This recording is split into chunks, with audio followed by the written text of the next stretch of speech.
most common problems writers have happens right at the very beginning. And you might be thinking, well, these writers have a bad concept, or maybe they don't really know how to write. But that's not it. The concept could be great, and they could be very talented wordsmiths, but the mistake still happens right there on page 1. Do you know what it is? Well, a huge portion of writers actually start their story in the wrong place.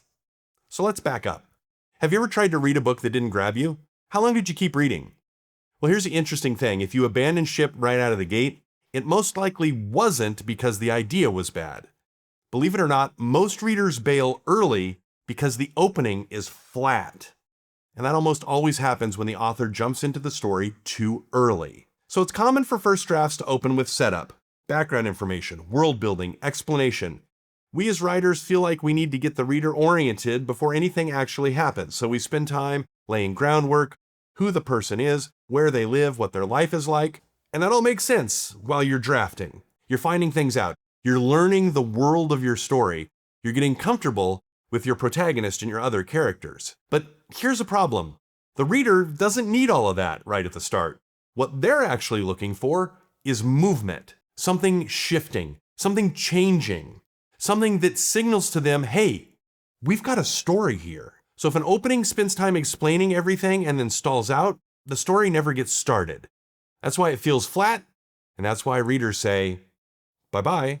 Think about it this way. A story doesn't begin when the reader understands everything that's going on. It begins when the reader gets hooked by witnessing some kind of disruption. Something happens that shifts what's normal, and they're now invested to find out what happens next. So instead of asking yourself during the creative process, how should I introduce my character to my audience? Try asking this question.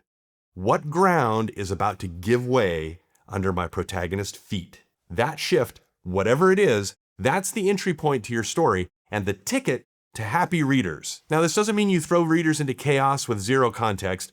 It means you let the context emerge naturally as the story moves along. Don't front load it.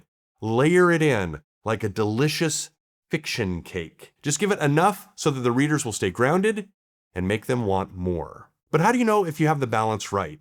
Well, here's a good way to test it. Look at your opening scene and ask yourself, what's changing right here?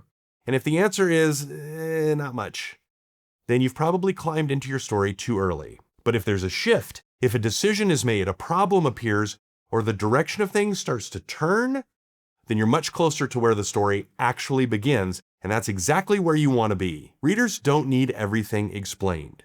They just want to see something happen, and they want it to hook them. And once they're hooked, they're going to follow you anywhere.